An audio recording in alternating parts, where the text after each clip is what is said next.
This is question 5 from the Algebra 1 sample materials from fall 2013. Solve 8m squared plus 20m is equal to 12 for m by factoring.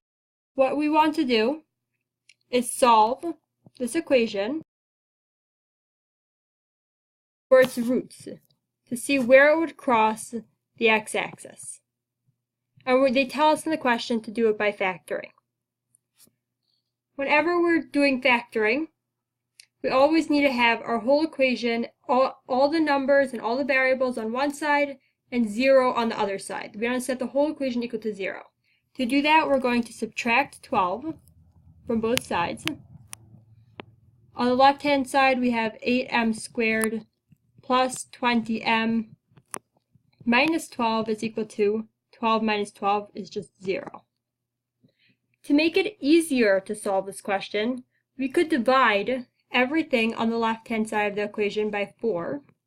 And we could just divide 0 by 4, because since we're dividing everything on the left-hand side by 4, we also have to divide everything on the right-hand side by 4.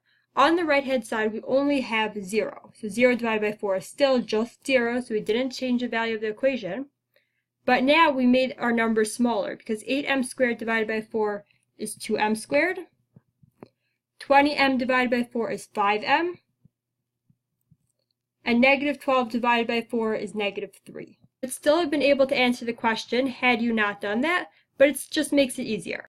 Now we need to solve this by factoring.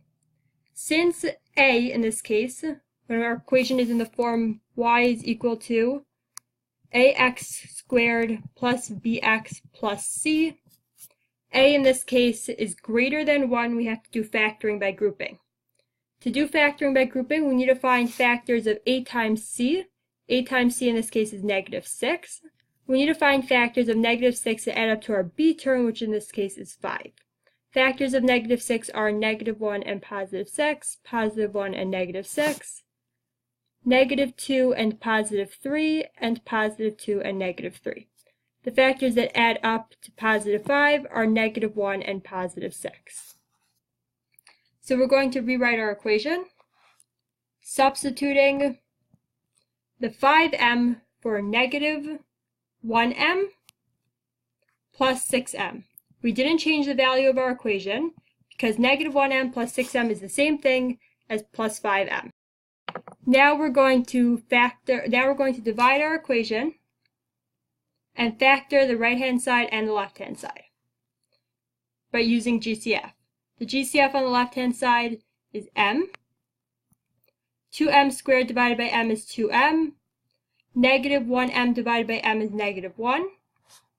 Bring down this sign. The GCF on the right-hand side is 3. 6m divided by 3 is 2m. Negative 3 divided by 3 is negative 1. And this whole thing is equal to 0.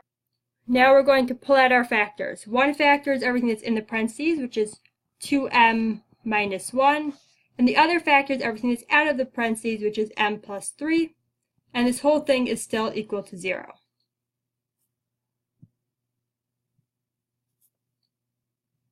Let's just move the problem up here. 2m minus 1 times m plus 3 is equal to 0. We need to find values of m that will make the equation equal to 0. If we set 2m minus 1 equal to 0, we'll find the value of m that will make that whole factor, 2m minus 1, equal to 0. Then 0 times m plus 3 will make the whole equation equal to 0. If we find the value of m that will make m plus 3 equal to 0, and we can multiply 2m minus 1 times 0, that will also give us 0. So let's do that. We're going to set each factor equal to 0. 2m minus 1 equal to 0, plus 1 and plus 1. 2m is equal to 1. Divide by 2 and divide by 2. M is equal to 1 over 2. This is one value for m. We're going to set the other side also equal to 0. M plus 3 is equal to 0. Minus 3 minus 3. M is equal to negative 3. Now let's see what happens when we plug these values in to the equation at this step. If we plug in m is equal to 1 over 2. So 2 times 1 over 2 minus 1 times m plus 3. Will that equal 0? 2 times 1 over 2 is 1. 1 minus 1 is 0. 0 times m plus 3 is just 0. Let's say we would plug in m is equal to negative 3. So we have 2m minus 1 times negative 3 plus 3. Is that equal to 0? Negative 3 plus 3 is just 0, and 0 times 2m minus 1 is also just 0. So these answers are correct. When m is equal to 1 over 2 and m is equal to negative 3, that is where this parabola crosses the x-axis because the y value is 0.